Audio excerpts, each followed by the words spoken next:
your kingdom here. Let the darkness fear. Show your mighty hand. Heal our streets.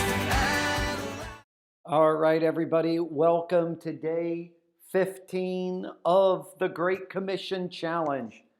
Remember our formula from week number 1 that said HP plus CP plus CC equals MI. And we know that MI equals maximum impact. That's what we're hoping to make with this series and being taking the Great Commission Challenge. We want to make a maximum impact in our community and ultimately in our world.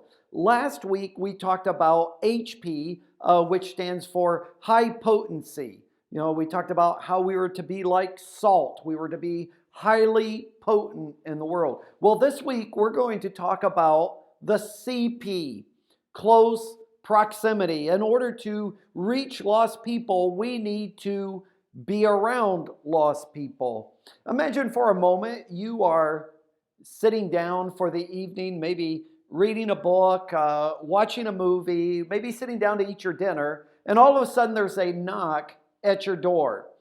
You get up and you go and kind of look through the blinds, see who's out there, and you see 2 guys standing. Maybe they've got a Bible with them but anyways, you recognize right away what's going on. It's 2 religious people, and they want to tell you about Jesus. Listen, I'm a Christian, and I don't want people showing up at my door unannounced to try to tell me about Jesus, let alone people that are not believers. They're just tired of it. People don't want another sale pitch. People don't want junk mail. The 3:16, John 3:16 banner at the football game does little to bring people to the saving knowledge of Jesus Christ. Giant billboards, they're not going to make a difference. To reach people, we need to be in close proximity. And to do that, we need to make people our friends. And if we're looking to make a difference, we've got to be a true friend to those who do not know Christ. We are the salt and light of the world. Mark Mittelberg was one of the authors of the book, Becoming a Contagious Christian, which in fact is the book that I've been using to gain a great deal of resource for these videos. He tells of a story that one day his church was going to give this big concert, well-known Christian musicians, and him and his wife had gotten a ticket. They got another ticket for a couple of their friends, and at the last moment, their friends had to cancel out on him. He's a little bit bummed about that, but on his drive home, he recognized his next door neighbors sitting outside. A couple of individuals he knew not to be believers, but seemed like a nice young couple.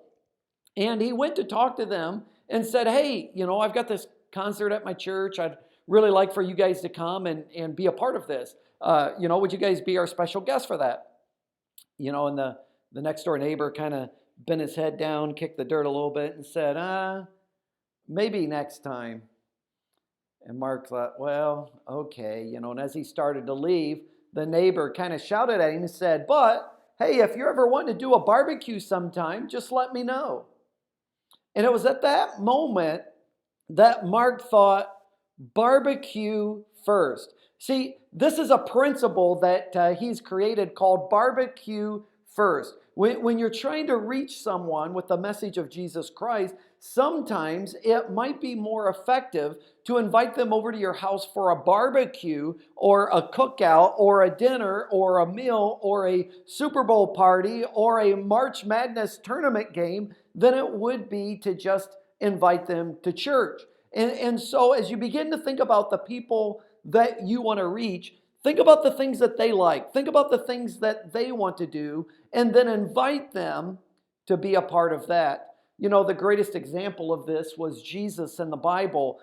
He spent a lot of time with those outside the religious circle. And, the religious people, they kind of frowned on this. And Jesus hung out with the tax collectors and the prostitutes. And, I know over time that seems to be washed down a little bit, that those people weren't as bad as they actually were, but the tax collectors were actually extorting money out from people. The prostitutes were having illicit sex, for money. I mean, these were not good people, but Jesus intentionally rubbed shoulders with irreligious people in order to make a difference in their life. And so Scripture says that we love Him because He first loved us. What we need to do as believers is show tangible love to those that we hope to reach with the gospel message of Jesus Christ.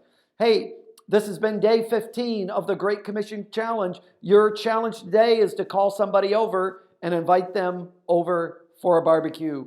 Tomorrow we'll be looking at some barriers to building relationships. But until then, I'll see you next time. God bless. Build your